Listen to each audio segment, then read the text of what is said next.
The debt collectors had given them exactly 1 week, 7 days to come up with $300, or the Murphy farm would be sold at auction to the highest bidder. Rosalie Murphy stood in the faded kitchen of her childhood home, watching her mother's hands shake as she counted the meager coins in the mason jar for the fifth time that morning. $12.37. That was all they had left in the world. Marriage was her only escape, but to a man she'd never spoken to, a stranger 23 years her senior, who could afford to buy a wife when loneliness got the better of him. "There has to be another way, Ma," Rosalie whispered, though she knew there wasn't. They'd already sold everything of value. Her father's tools, her grandmother's wedding ring, even the good china that had made the journey from County Cork. The mining accident that took Patrick Murphy 6 months ago had left them with nothing but grief and mounting bills. Her mother, Bridget, looked up with red-rimmed eyes. "William Bradford made an offer," she said quietly. "A good offer. He's willing to pay off all our debts and give us enough to start fresh." Rosalie's stomach churned. She'd heard the whispers about William Bradford around town. 45 years old, they said. A successful rancher who owned half the county. His first wife had died in childbirth 5 years ago, and he'd been living alone in that big house ever since. The kind of man who could snap his fingers and have whatever he wanted, including a desperate young woman with no other options. But what exactly did he want from her? And what would happen if she couldn't give it to him? At 22, Rosalie was already considered past her prime by frontier standards. Her auburn hair and green eyes might catch a man's attention in town, but her sharp tongue and stubborn streak had driven away every potential suitor. She was too independent for most men's liking, too willing to speak her mind when she should stay silent. The sound of approaching hooves made them both freeze. Through the kitchen window, Rosalie could see a well-dressed man riding up their dusty path on a magnificent black stallion. Even from a distance, she could tell this was William Bradford. He sat his horse with the confidence of a man who owned everything his eyes could see. "He's come for his answer," Bridget whispered. Rosalie's heart hammered against her ribs as she watched the man dismount. He was taller than she'd expected, with broad shoulders and graying hair beneath his black hat. When he removed it and knocked politely on their door, she caught a glimpse of something unexpected. Not the cold, calculating gaze of a man used to getting his way, but eyes marked by a familiar sadness. But appearances could be deceiving, especially when a man had the power to control every aspect of her future. As her mother moved toward the door, Rosalie steeled herself for what was coming. This conversation would determine whether she spent the rest of her life as a cherished partner or a purchased possession, and she was about to find out which man William Bradford really was. "Mrs. Murphy? Miss Murphy?" His voice was deep but gentle when Bridget opened the door. "I hope I'm not intruding. I wanted to speak with you both about our arrangement." There was something in the way he said it, not possessive or demanding, but almost apologetic, as if he understood this wasn't the romantic proposal most young women dreamed of. "Come in, Mr. Bradford," Bridget said, stepping aside. We were just discussing your generous offer." William Bradford stepped into their humble kitchen, his presence seeming to fill the small space. But instead of the arrogant swagger Rosalie had expected, he moved carefully, respectfully, like a man aware he was entering someone else's sanctuary. His clothes were well made but not ostentatious, a simple brown suit that spoke of quality without flaunting wealth.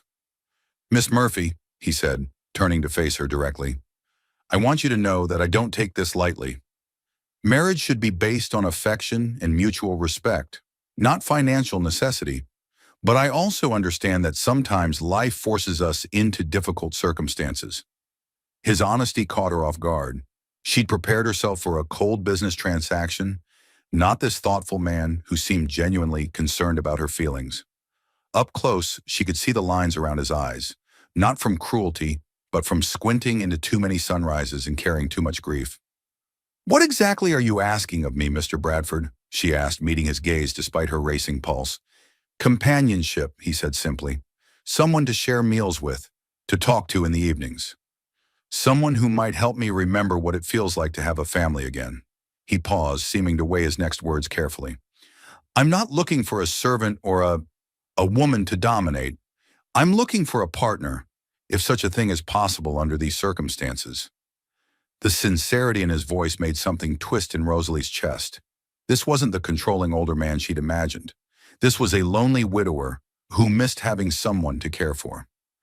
"And if I can't give you that," she asked quietly, "if I can't learn to feel affection for you, then we'll be two people sharing a house and making the best of an unusual situation," he replied without hesitation. "I won't force anything, Miss Murphy. You have my word on that." 3 days later, Rosalie stood before the cracked mirror in her bedroom, adjusting the cream-colored dress that had been her mother's wedding gown. They'd spent the previous evening taking it in, shortening the sleeves, trying to make it fit her smaller frame. The fabric was yellowed with age and smelled faintly of lavender and mothballs, but it was the only thing that resembled wedding attire they could afford. Her hands trembled as she pinned a small cluster of wildflowers to her hair. Daisies and black-eyed Susans she'd gathered at dawn from the fields that would no longer be theirs after today. In just 2 hours, she would be Mrs. William Bradford, wife to a man she'd spoken to exactly once. "You look beautiful, love," Bridget said from the doorway, though her voice cracked with emotion. "Your father would be so proud." Would he? Rosalie wondered. Patrick Murphy had been a dreamer, a man who believed in following your heart and fighting for what you loved. Would he have approved of his daughter marrying for money, even if it meant survival? Or would he have found another way, some option she was too frightened or too practical to see? A knock at the front door interrupted her thoughts. Through her window, she could see neighbors beginning to gather in their small yard. Word had spread quickly through their tight-knit community about the unusual wedding. Some came out of genuine affection for the Murphy family, but others were drawn by curiosity about the arrangement between the young Irish girl and the wealthy rancher. "That'll be Mrs. Henderson with the cake," Bridget said, hurrying downstairs. Rosalie remained at her window, watching the scene unfold below. Mrs. Henderson had indeed arrived with a simple cake balanced carefully in her arms. Behind her came the Kowalski family from the neighboring farm, their 4 children dressed in their Sunday best. Then the Andersons, the Pratts, and even old Mr. Jameson, who rarely left his property except for church. They were all here to witness her sacrifice. The thought sent a chill down her spine. Because that's what this was, wasn't it? A sacrifice. She was offering herself up on the altar of financial necessity, trading her freedom and her future for her family's survival. And everyone knew it. Another knock. This one more authoritative. Rosalie's breath caught as she saw Reverend Walsh approaching their door, his black suit and solemn expression making this feel suddenly, terrifyingly real. In 30 minutes, he would speak the words that would bind her to William Bradford for the rest of her life. "Rosalie," her mother called from downstairs. "It's time, sweetheart." Her legs felt like water as she made her way down the narrow staircase, gripping the banister to keep from stumbling. The small crowd in their yard had grown, and she could hear the murmur of voices through the thin walls. Some were speaking in hushed, sympathetic tones, but others carried the sharp edge of gossip. "Shame, really, a girl her age having to marry for money. Though I suppose she could do worse. Bradford's got a good reputation." Still, 23 years between them makes you wonder what he's really after. Rosalie forced herself to ignore the whispers as she stepped onto their small front porch. The crowd fell silent, all eyes turning to examine the bride who was marrying for survival rather than love.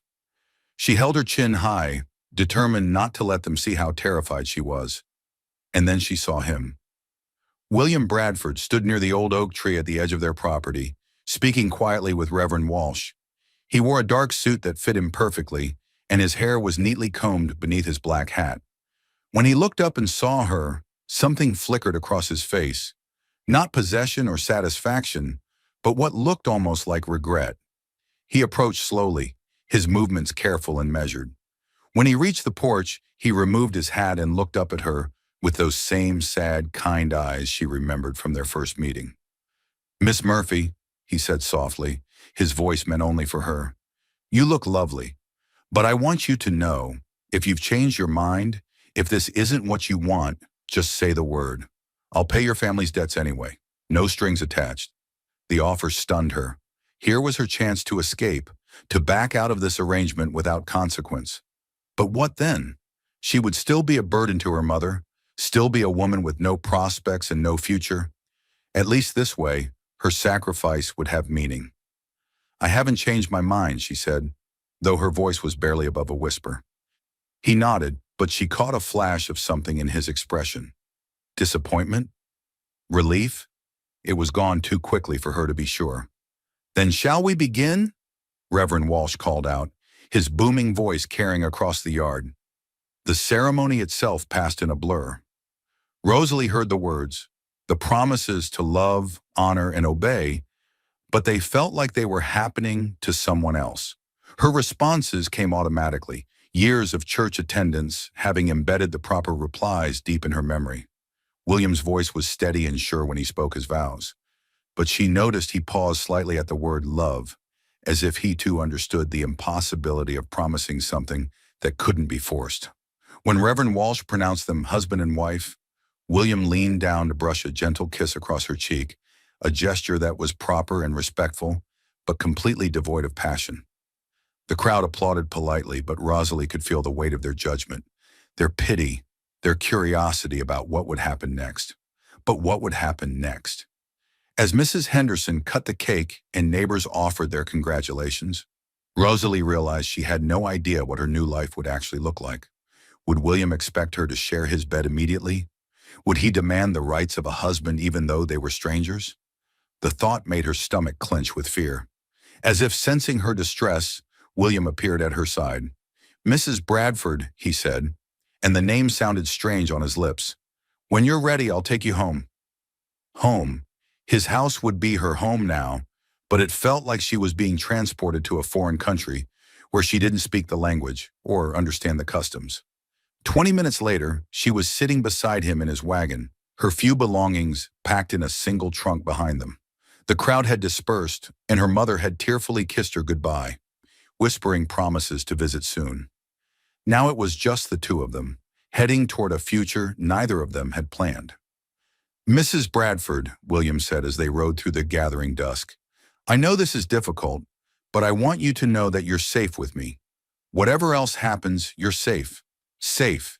It should have been comforting, but Rosalie couldn't shake the feeling that she was riding toward her own unknown destiny, and there was no turning back. The Bradford ranch house appeared through the twilight like something from a dream. 2 stories of weathered cedar and stone, with a wraparound porch and flower boxes beneath every window. It was easily 3 times the size of the Murphy cabin, set amid rolling pastures where cattle grazed in the fading light.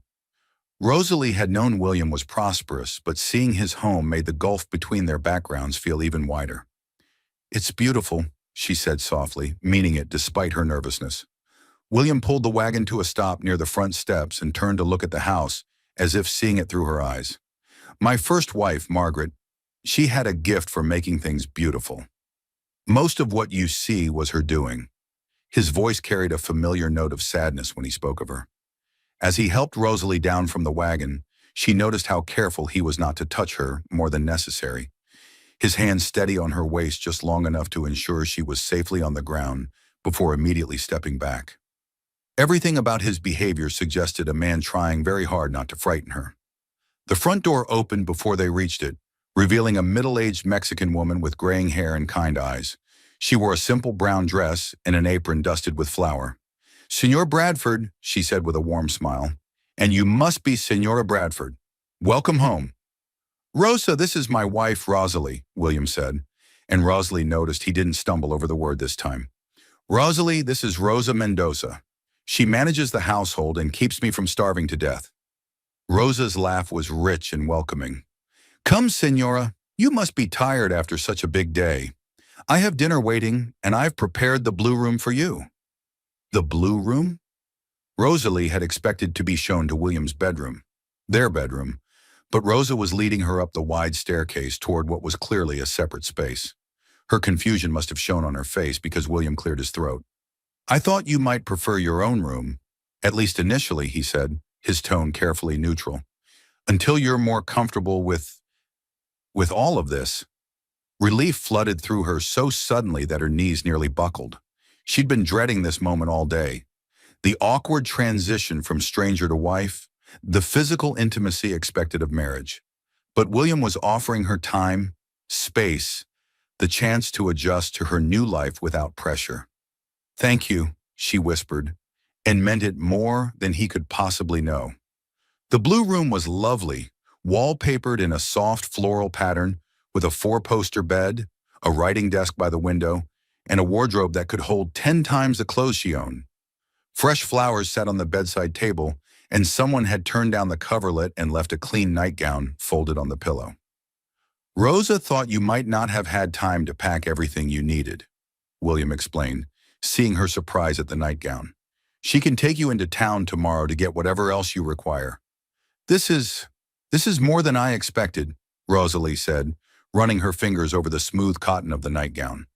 It was simple but well made, far nicer than anything she'd ever owned. What did you expect? William asked quietly. The question hung in the air between them. What had she expected? A man who demanded his conjugal rights immediately? Someone who would treat her like property he'd purchased?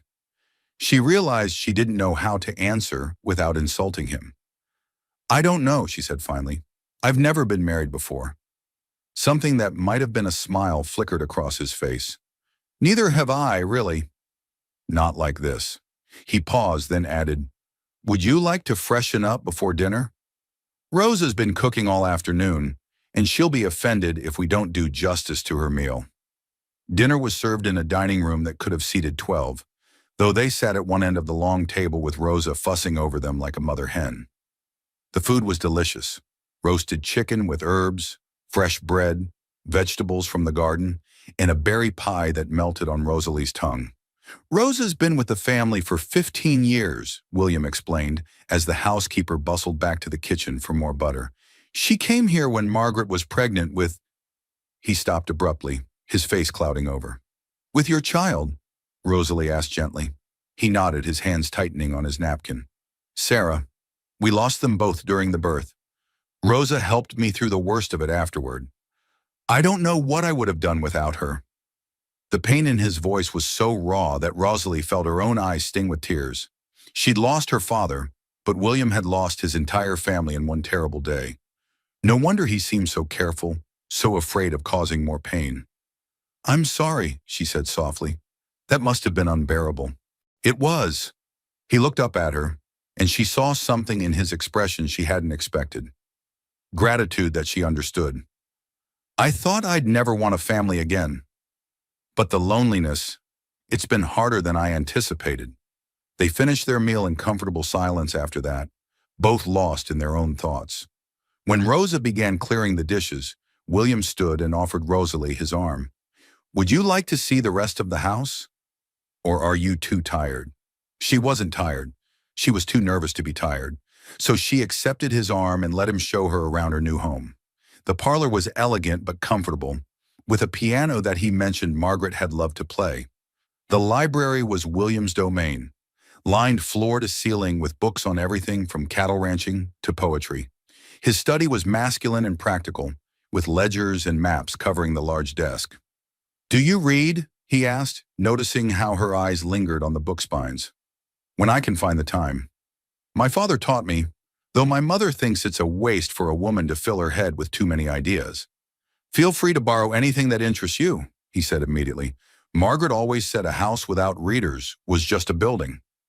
As they climbed the stairs to return to their respective rooms, Rosalie found herself studying her new husband. He was nothing like what she'd expected. Yes, he was older, but not in a way that made her feel like a child. His grief had given him a gentleness that younger men often lacked, and his obvious respect for his late wife suggested he was capable of seeing women as equals rather than possessions. At the top of the stairs, they paused outside her door. An awkward moment stretched between them. The moment when, in a normal marriage, a husband might kiss his wife goodnight or suggest they retire together. But William simply cleared his throat and took a step back. If you need anything during the night, my room is just down the hall, he said. Rosa's room is downstairs near the kitchen. And, he hesitated, then continued, the doors don't lock from the outside. Only from the inside. You're free to come and go as you please. It was such an odd thing to say that it took Rosalie a moment to understand. He was telling her she wasn't a prisoner, that he wouldn't force his way into her room, that she could leave if she chose to, though where she would go with no money and no family to return to, she couldn't imagine. Thank you, she said again, though the words felt inadequate for everything he was giving her.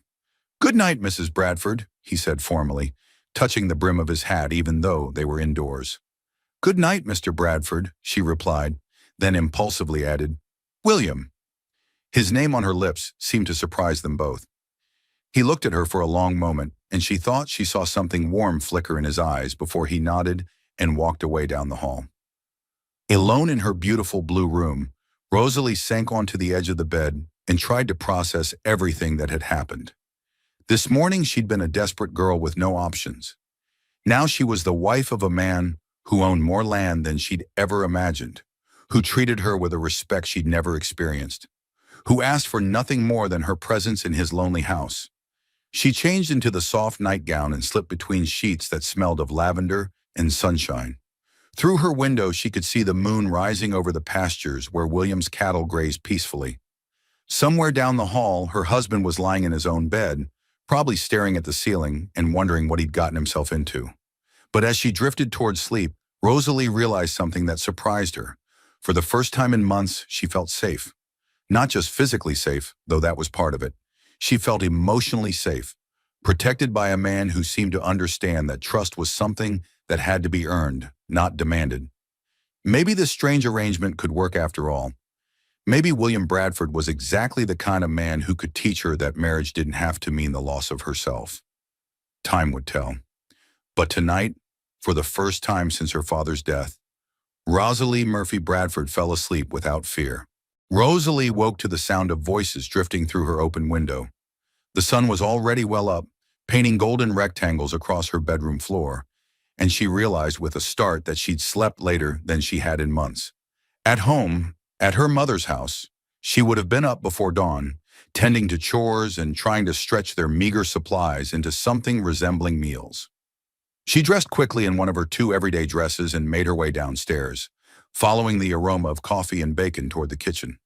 Through the back door, she could see William standing near the corral with 3 ranch hands, their voices carrying on the morning breeze as they discussed the day's work. Buenos dias, señora, Rosa greeted her warmly, bustling over with a plate piled high with eggs, bacon, and fresh biscuits. Sit, sit. El Patron said to let you sleep as long as you needed. I should have been up hours ago, Rosalie protested, though she gratefully accepted the coffee Rosa pressed into her hands. I don't want to be a burden. Rosa laughed, the sound rich and maternal. A burden? Mija, this house has been too quiet for too long. It needs a woman's presence again. She paused in her bustling to study Rosalie's face. You slept well? No bad dreams? No bad dreams, Rosalie confirmed, surprised by the truth of it. Despite everything, the strange house, the strange circumstances, she'd slept more peacefully than she had since her father's death. Bueno, Rosa nodded approvingly. Senor Bradford was worried you might be uncomfortable. He was up early, checking that everything was ready for you. Through the window, Rosalie watched her husband gesturing toward the far pasture, his posture confident and commanding, in a way that reminded her he was a successful businessman, not just the gentle man who'd offered her a separate bedroom. The contrast intrigued her.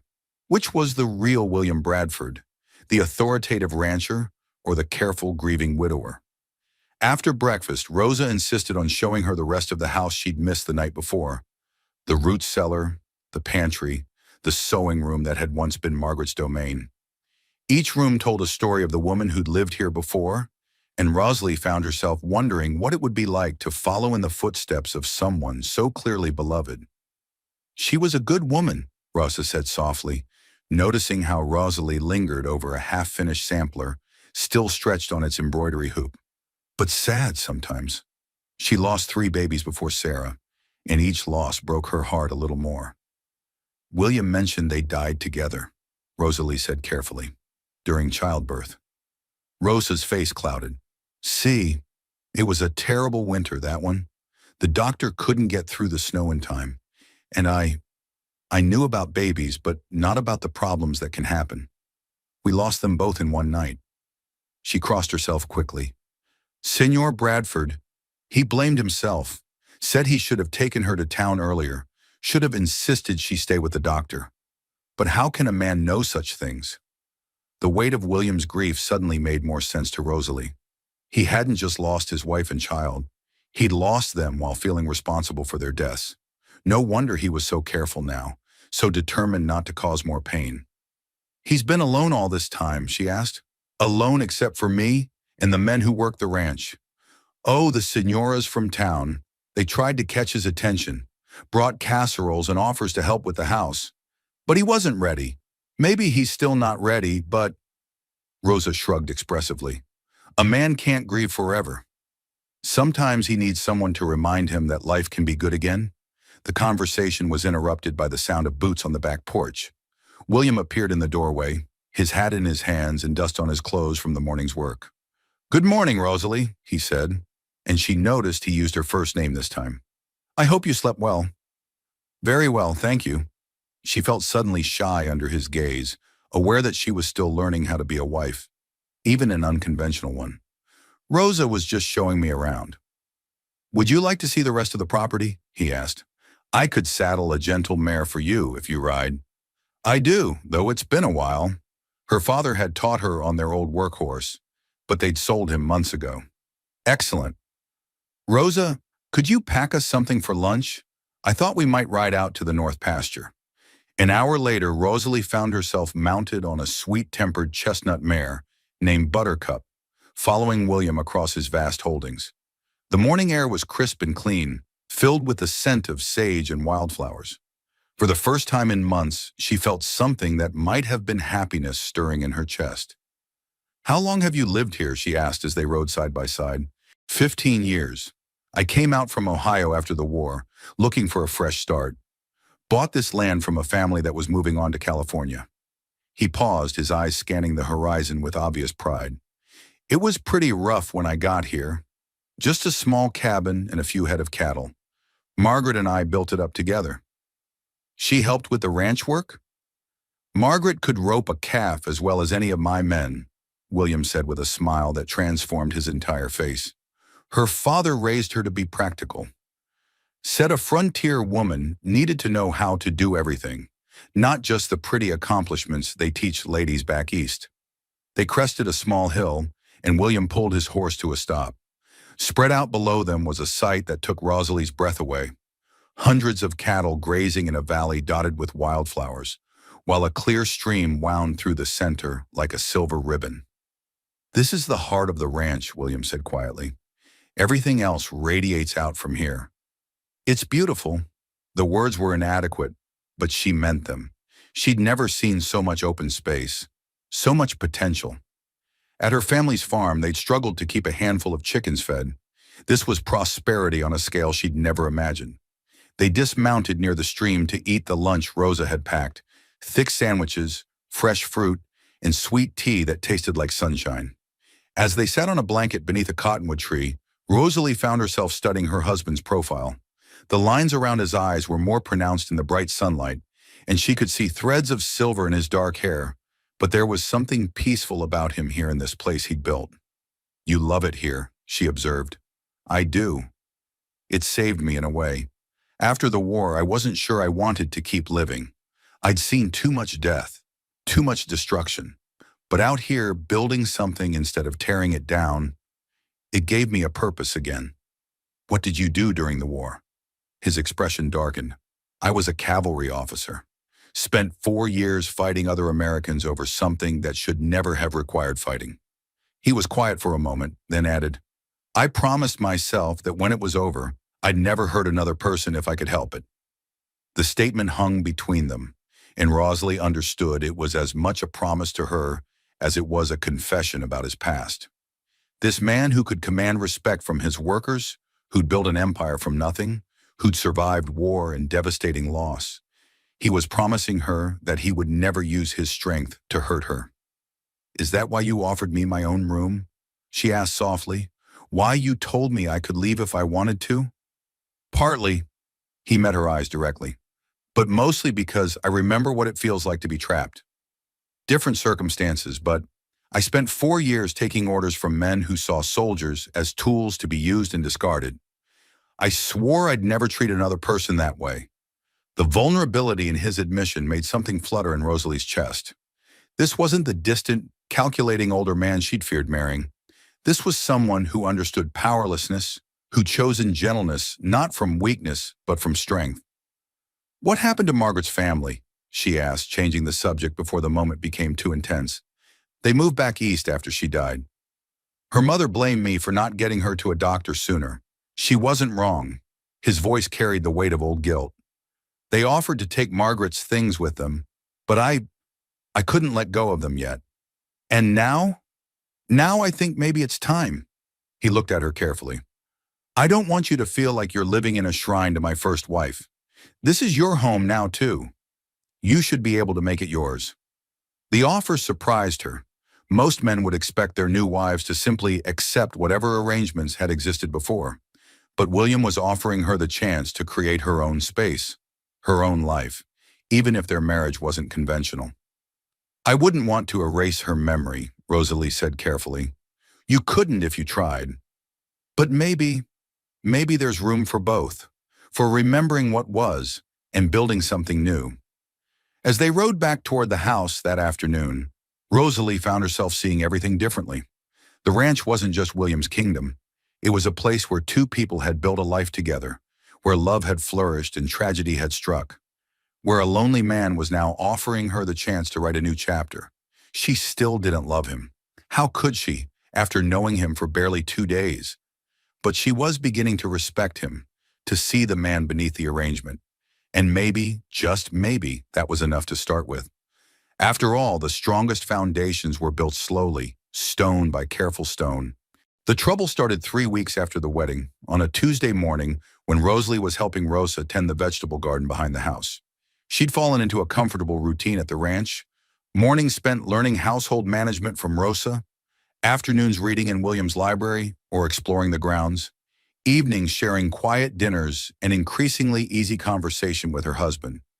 It was the kind of life she'd never dared dream of, and perhaps that should have warned her it was too good to last. "Senora," Rosa said suddenly, straightening from the tomato plants with concern creasing her weathered face. "Someone comes." Rosalie looked up to see a dust cloud approaching, fast along the main road. As the rider drew closer, she recognized Billy Henderson, the youngest son of their nearest neighbors. He was pushing his horse hard, and even from a distance, she could see the urgency in his posture. "Mrs. Bradford," he called out as he reined in near the garden gate. "Is Mr. Bradford here? I need to speak with him right away." "He's out with the cattle," Rosalie replied, brushing dirt from her hands. "What's wrong, Billy?" The boy, he couldn't be more than 16, looked uncomfortable addressing her directly. In the 3 weeks since her marriage, she'd noticed that many of the local families weren't quite sure how to treat her. She was William Bradford's wife, which commanded respect, but she was also the Murphy girl who'd married for money, which invited speculation. "It's about your ma, Mrs. Bradford," Billy said finally. Well, she's in trouble." Ice flooded Rosalie's veins. "What kind of trouble?" "Those debt collectors came back. Said the arrangement with Mr. Bradford didn't cover all the debts. They're saying your pa owed money to other folks too, and now they want to collect from your mom. They've given her till Friday to pay up, or they'll take the cabin and what's left of the land." Rosalie's knees nearly buckled. She'd thought their financial troubles were over, that William's payment had solved everything. But apparently her father's debts had been even deeper than they'd known. "How much?" she asked quietly. "Near $200, Billy said, and the number hit her like a physical blow.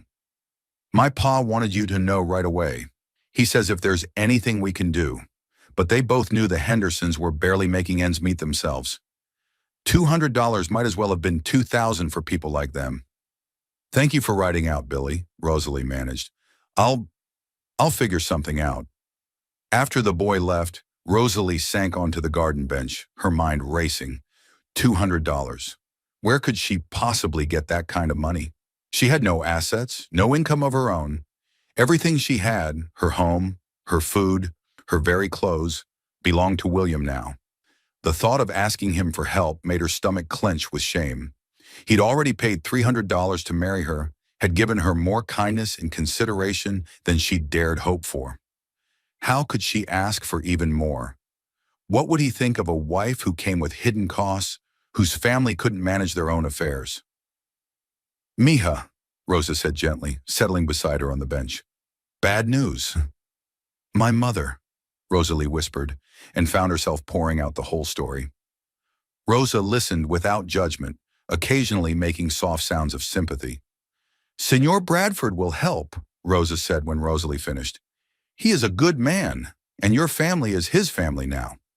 But I can't just keep taking from him, Rosalie protested. What kind of wife does that make me? He already sacrificed so much to marry me, and now you are thinking like a foolish girl instead of a smart woman, Rosa said firmly. Marriage is not about keeping score, Mija. It is about facing troubles together. That evening, Rosalie paced her bedroom floor, trying to work up the courage to tell William about her mother's situation. They developed a routine of talking on the front porch after dinner, sharing the events of their days and slowly learning about each other. But tonight, she couldn't bring herself to spoil their peaceful evening with more financial problems. She was still wrestling with her decision when she heard horses approaching the house. Through her window, she could see William riding in with two of his men, their faces grim in the lamplight. Something was wrong. Hurrying downstairs, she reached the front door, just as William stepped onto the porch. His clothes were dusty, and there was a hard edge to his expression she hadn't seen since their wedding day. What's happened? She asked immediately. Someone's been cutting our fences, he said, his voice tight with controlled anger. Stampeded about 50 head of cattle into the canyon. We managed to round up most of them, but we lost at least a dozen over the edge. Rosalie's hand flew to her throat. Who would do such a thing? Good question. William removed his hat and ran a hand through his hair. Could be rustlers, could be someone with a grudge. We'll keep extra watch tonight, but... He trailed off, studying her face in the lamplight. You look upset. Did something happen while I was gone? The concern in his voice nearly undid her. Here he was, dealing with someone actively sabotaging his ranch, and he was worried about her emotional state. The contrast between his problems and hers made her feel even more ashamed of her family situation. It's nothing that can't wait, she said quickly. You have enough to worry about. But William stepped closer, his eyes searching her face. Rosalie, what's wrong? You look like you've seen a ghost. The kindness in his voice broke down her last defenses. Before she could stop herself, the whole story came tumbling out. Billy's visit, the additional debts, her mother's desperate situation. William listened without interrupting, his expression growing more serious with each detail. When she finished, the silence stretched between them like a chasm. Rosalie couldn't bring herself to meet his eyes, couldn't bear to see disappointment or resentment there. How long have you been carrying this alone? He asked finally. Since this morning. William, I know what you're thinking. No, he said quietly. You don't. He moved to the porch railing, staring out at the dark landscape.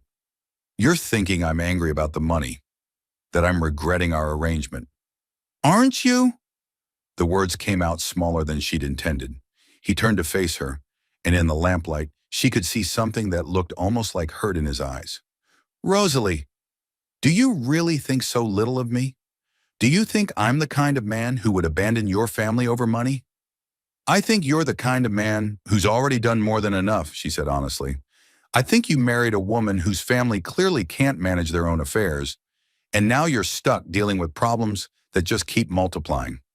Listen to me carefully, William said, his voice firm but not unkind. When I married you, I took on responsibility for your welfare and your family's welfare. That's not a burden. It's an obligation I accepted willingly. More than that, it's something I want to do. But $200 is money I can afford to spend? He stepped closer, and she could see the sincerity in his expression. Rosalie, I know this arrangement wasn't what either of us planned. But your mother is family now. Her troubles are my troubles. That's what marriage means, even when it starts the way ours did. The relief that flooded through her was so intense, it left her feeling weak. You'll help her? Of course I'll help her. He paused, then added more gently, but I need you to promise me something. No more carrying these burdens alone. If something's wrong, if you're worried or frightened or need anything at all, you come to me. That's what a husband is for. Even when the problems aren't really mine, when they're my family's mistakes, Especially then. His voice was absolutely certain. We're partners now, Rosalie. Partners share their troubles. But their conversation was interrupted by the sound of approaching hoofbeats. Multiple riders this time, moving fast. William's hand instinctively moved to the gun at his side as he stepped protectively in front of Rosalie. Bradford, a voice called out of the darkness. We need to talk. 6 men emerged from the shadows, their faces hard and their intentions unclear. The leader, a man Rosalie didn't recognize, wore expensive clothes that marked him as someone with money and influence. Mr. Calhoun, William said, and there was no warmth in his greeting. What brings you to my property at this hour? You know damn well what brings me here, Calhoun replied, dismounting with aggressive confidence. Someone's been hitting ranches all through the valley. Cutting fences, scattering cattle. Word is you've had your own troubles tonight. Word travels fast, William observed neutrally. It does when a man's been asking questions around town about his neighbor's business. Funny thing is, these troubles didn't start until you brought home your new wife. Calhoun's gaze shifted to Rosalie, and she didn't like what she saw there. Makes a man wonder if someone's trying to stir up trouble for folks who didn't approve of certain arrangements. The implication was clear, and Rosalie felt heat flood her cheeks. This man was suggesting that either she or her family was behind the attacks on local ranches, using her marriage to William as some kind of cover. That's quite an accusation, Calhoun, William said, his voice dangerously quiet. I hope you have evidence to back it up. I have questions that need answers. Like why a man with your reputation would suddenly marry a girl young enough to be his daughter, whose family's known for not paying their debts. That was the final straw. Rosalie stepped out from behind William, her chin raised defiantly. My family pays their debts, Mr. Calhoun, and my marriage is none of your business? Everything's my business when it threatens the stability of this valley, Calhoun shot back. Your people have been nothing but trouble since they arrived. Maybe it's time they moved on. The threat hung in the air like smoke from a fired gun, and Rosalie realized their troubles were just beginning. I think it's time you and your men left my property, Calhoun, William said, his voice carrying the quiet authority of a man accustomed to being obeyed. His hand remained near his gun, and Rosalie could see the tension coiled in his shoulders like a spring ready to snap. Calhoun's eyes narrowed, but he didn't back down. This isn't over, Bradford. Strange things started happening right after you brought that girl home, and folks are starting to notice. If I were you, I'd be asking some hard questions about who I married and what kind of family I tied myself to. If I were you, William replied evenly, I'd be more concerned about who's actually cutting those fences. Because when I find out, and I will find out, there's going to be a reckoning. The two men stared at each other for a long moment, the air crackling with unspoken threats. Finally, Calhoun swung back up into his saddle. Watch yourself, Bradford. And watch that wife of yours. Some women bring nothing but trouble to a man's life. After the riders disappeared into the darkness, William remained standing at the porch railing, his hands clenched into fists. Rosalie could see the anger radiating from him like heat from a forge. He's wrong about me, she said quietly, about my family. I know that. William turned to face her, and she was surprised to see not doubt in his eyes, but fury on her behalf. But knowing it and proving it are two different things. Calhoun's got influence in this valley. If he starts spreading rumors, people will believe them, Rosalie finished, because it's easier to blame the outsider, the girl who married for money, than to admit they don't know who's really behind the attacks. That's exactly what he's counting on. William's jaw tightened. But I won't let him destroy you or your family to cover for his own failures. We're going to solve this, Rosalie, together. The word together sent a warm flutter through her chest. In the months since their wedding, William had shown her kindness, respect, and patience. But this was different. This was the first time he'd spoken to her as a true partner, an equal in facing whatever challenges lay ahead. What can I do? She asked. Help me think. You know this valley, know the people. Who would benefit from creating chaos among the ranchers? Who has reason to want any of us gone? Rosalie considered the question seriously. She'd grown up here, had watched the community dynamics play out over years of church services, town gatherings, and her father's interactions with various neighbors. There's been talk for months about the railroad company wanting to buy up land for a new rail line, she said slowly. If ranchers were struggling, if their cattle kept getting scattered and their fences kept getting cut, they might be more willing to sell at a lower price, William finished. That's good thinking. What else? Mr. Jameson's been buying up properties when people can't make their payments. And there's been rumors about some kind of mining operation wanting to lease land for surveys. She paused, remembering conversations she'd overheard. But those are just possibilities. We need proof. We need information, William agreed, and I think I know where to start getting it. The next morning brought a new crisis that pushed their investigation to the back burner. Rosa met them at breakfast with red eyes and a telegram clutched in her trembling hands. From your madre, she said to Rosalie. Those men, they came back. They took the cow and the chickens. Said if she doesn't have the money by tomorrow, they'll take the cabin too. Rosalie's heart sank as she read the desperate message. Her mother's careful handwriting revealed how dire the situation had become. The debt collectors weren't waiting for Friday. They were squeezing Bridget Murphy now, taking what little she had left to survive. That settles it, William said, pushing back from the table. We're riding to town today. I'm going to the bank to arrange payment for your mother's debts, and then we're going to have a conversation with whoever's behind this collection agency. William, you don't have to. Yes, I do. His tone brooked no argument. This is exactly the kind of pressure tactic Calhoun would use to force people out. Your mother's situation might be connected to the ranch attacks. An hour later, they were in William's wagon heading toward town, with Rosa accompanying them to help with errands. The journey gave Rosalie time to think about how dramatically her life had changed. A month ago, she would have faced her mother's crisis alone, desperate and helpless. Now she had William beside her, committed to solving problems that weren't originally his.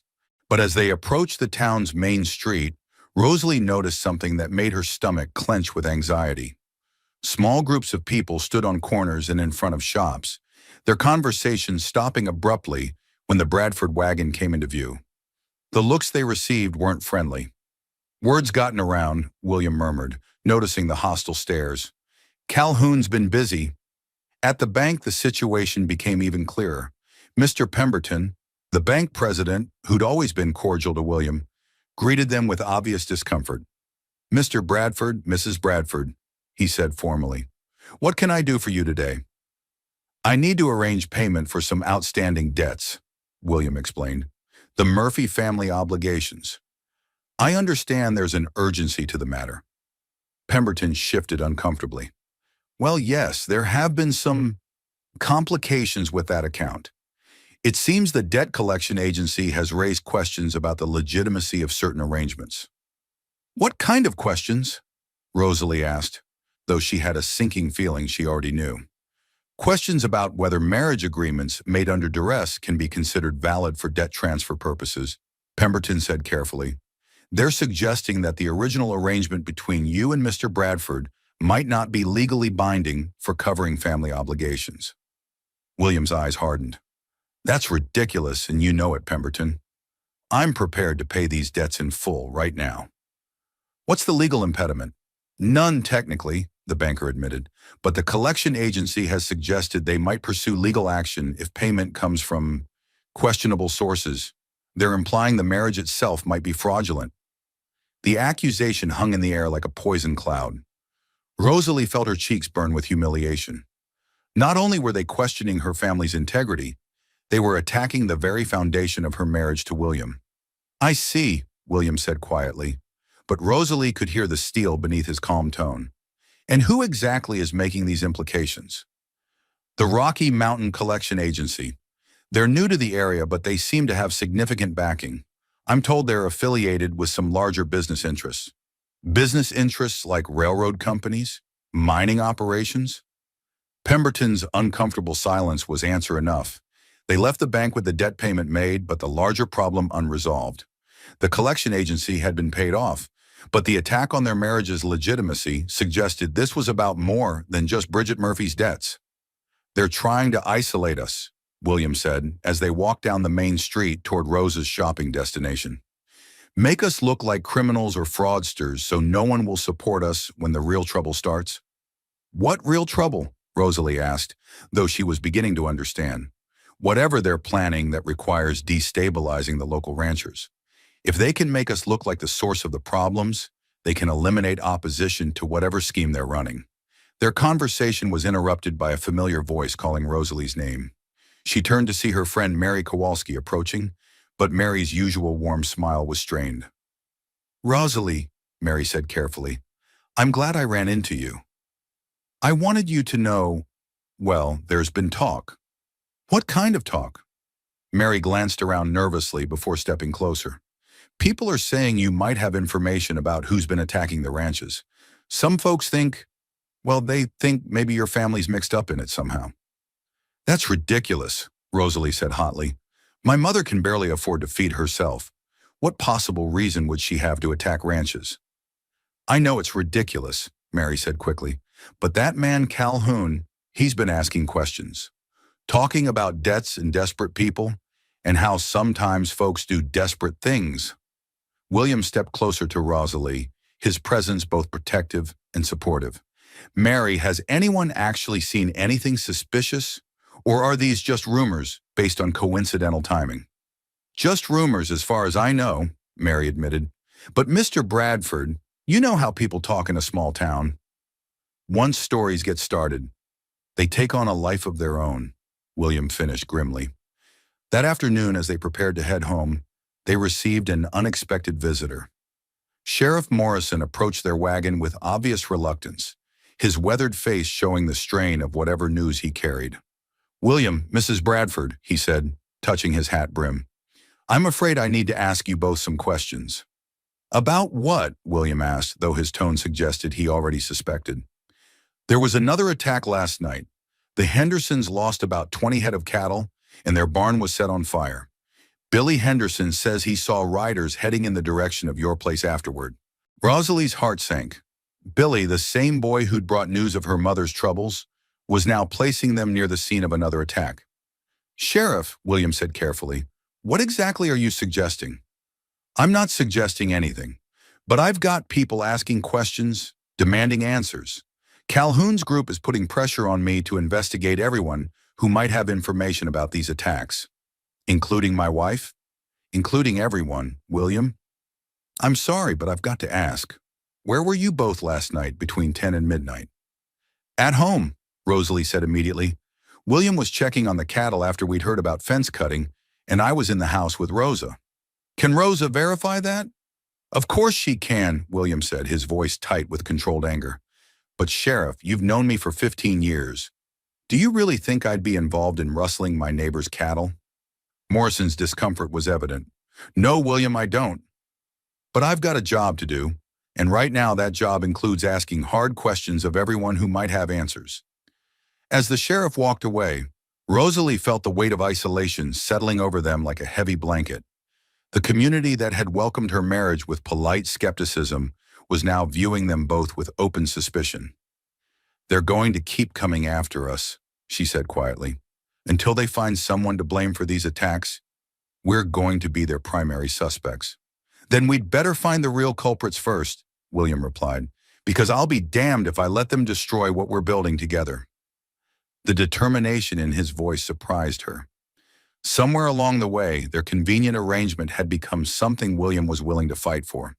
And for the first time since their wedding day, Rosalie realized she was willing to fight for it too. The breakthrough came 3 days later, in the most unexpected way possible. Rosalie was hanging laundry behind the house when she noticed dust rising from the north road. Not the heavy cloud that signaled multiple riders, but the lighter trail of a single horse moving fast. As the figure drew closer, she recognized Billy Henderson again. But this time his urgency seemed different. Less panicked, more excited. "Mrs. Bradford," he called out as he approached. "Is Mr. Bradford here? I've got something important to tell him." William emerged from the barn, where he'd been checking on a mare about to foal. His expression was wary. Too many unexpected visitors lately had brought bad news. "What is it, Billy?" he asked. The boy dismounted quickly, his young face flushed with excitement and something that looked like guilt. "Mr. Bradford, I need to tell you something about what I saw the other night. About those riders." William's attention sharpened immediately. "Go on." Well, you see, I was out checking our fence line like Pa told me to, and I did see riders heading toward your place. But Billy swallowed hard, clearly struggling with something. But I saw them coming from our place too. And one of them, he had this real distinctive horse, a big gray with white markings on his face. You recognize the horse? Rosalie asked. Yes, ma'am.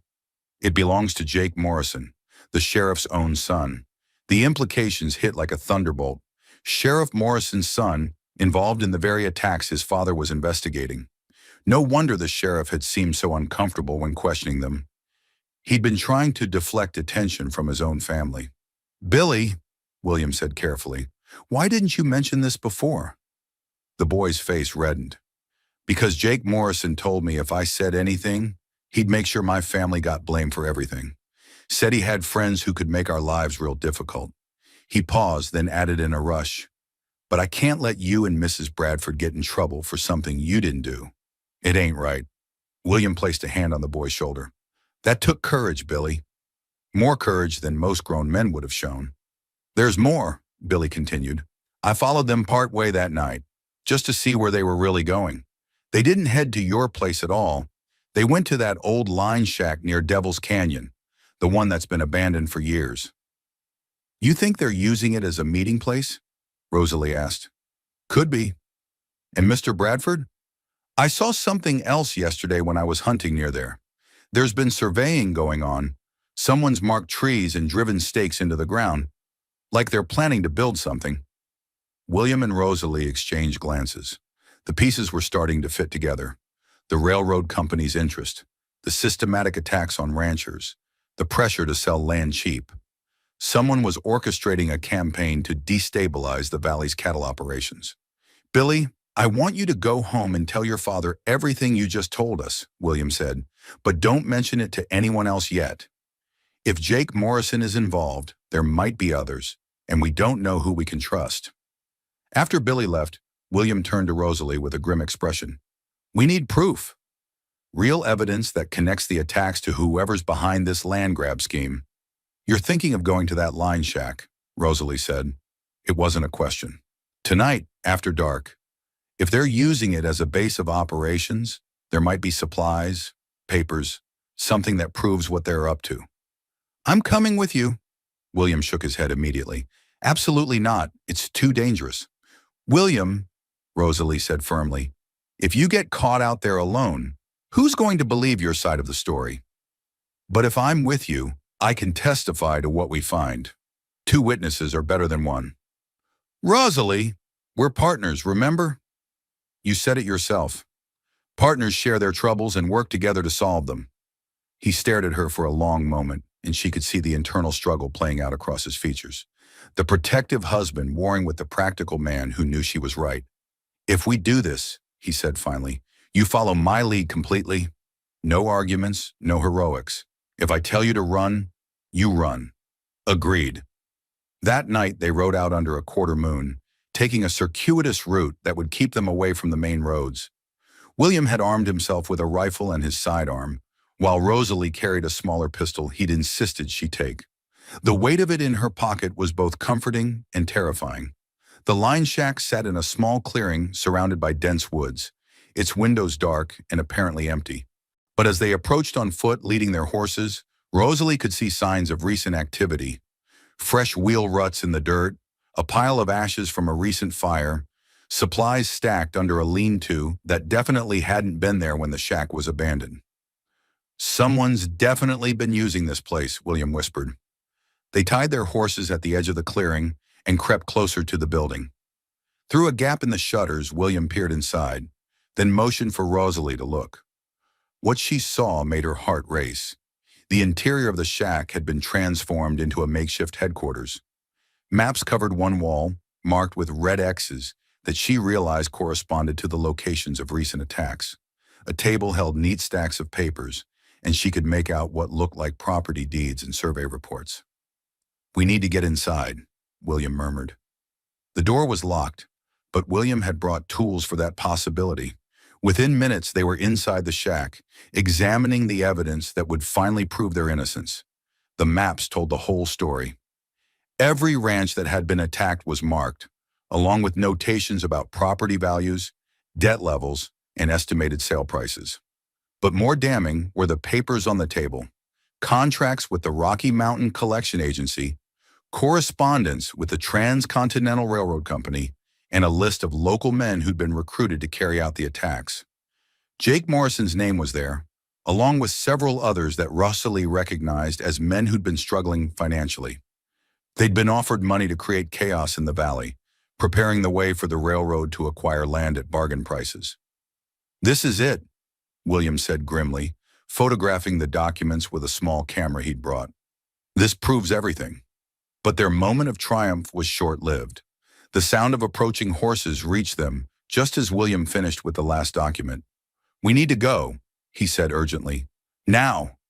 They slipped out the back of the shack just as the first riders entered the clearing. Through the trees, Rosalie could see torches and hear voices. At least 6 men, probably more. "Bradford," a voice called out, Calhoun's voice. "We know you're here. Come out and face the consequences of your actions." William pulled Rosalie deeper into the woods, moving as quietly as possible through the underbrush. But they were too late. One of the riders had circled around and spotted their horses. "Over here," the man shouted. "They're trying to get away." What followed was a terrifying chase through the dark forest, with William and Rosalie stumbling over roots and dodging low branches, while their pursuers crashed through the woods behind them. William's knowledge of the terrain gave them an advantage, but they were outnumbered and on foot. They finally reached a creek bed where William had hidden a second set of horses earlier that day, insurance against exactly this situation. As they mounted up, gunshots rang out behind them, and Rosalie heard bullets whining through the trees. "Ride!" William shouted, and they galloped through the night toward home. They didn't speak until they were safely back at the ranch, both of them shaking from adrenaline and exhaustion. Rosa met them at the door, her face etched with worry. "Gracias a Dios," she whispered, crossing herself. "I heard the shooting in the distance." "We got what we needed," William told her, patting the camera in his pocket. "Evidence that will clear our names and expose the real criminals." But as Rosalie sank into a chair in the kitchen, the full weight of what they'd been through hit her. They'd risked their lives tonight, had nearly been killed for seeking the truth. And through it all, William had protected her, trusted her, treated her as an equal partner in every decision. "William," she said quietly, "why did you let me come with you tonight? Really?" He looked at her for a long moment, and in his eyes she saw something that made her breath catch. "Because somewhere along the way, I stopped thinking of you as my arrangement wife and started thinking of you as my partner. As the woman I—" He paused, seeming to struggle with the words. "The woman you what?" she prompted softly. "The woman I love," he said simply. "I love you, Rosalie.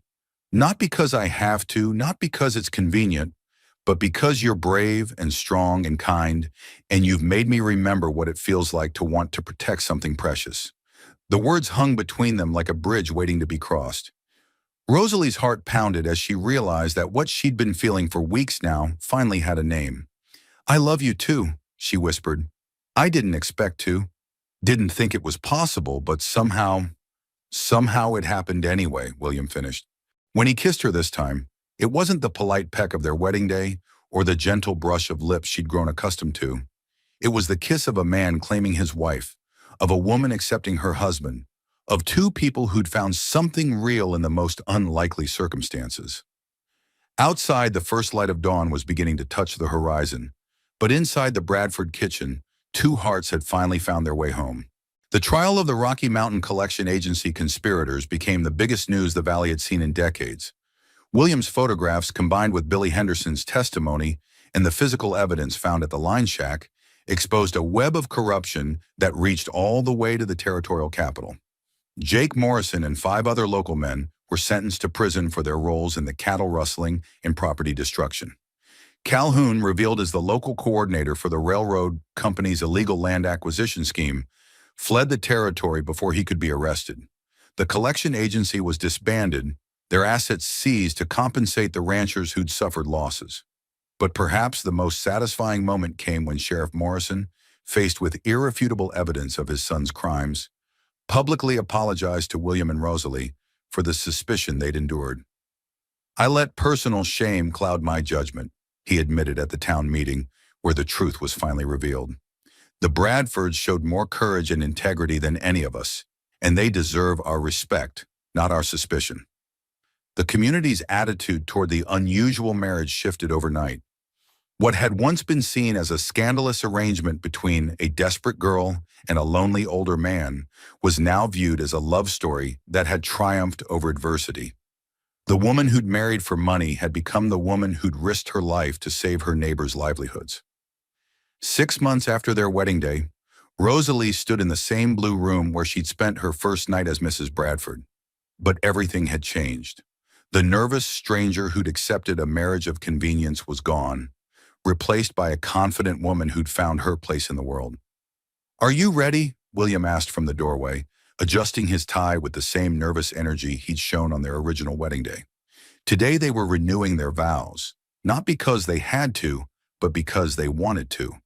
This time, the promises would be made with full hearts and honest intentions, witnessed by a community that had learned not to judge too quickly. "More than ready," Rosalie replied, smoothing the silk of her new wedding dress, a gift from William that had been chosen for joy rather than necessity. The ceremony took place in their own front yard, beneath the same oak tree where they'd exchanged their first awkward vows. But where that gathering had been marked by pity and speculation, this celebration overflowed with genuine happiness. Bridget Murphy, now living comfortably in the ranch's guest cottage, dabbed at her eyes as her daughter spoke new vows with unmistakable love in her voice.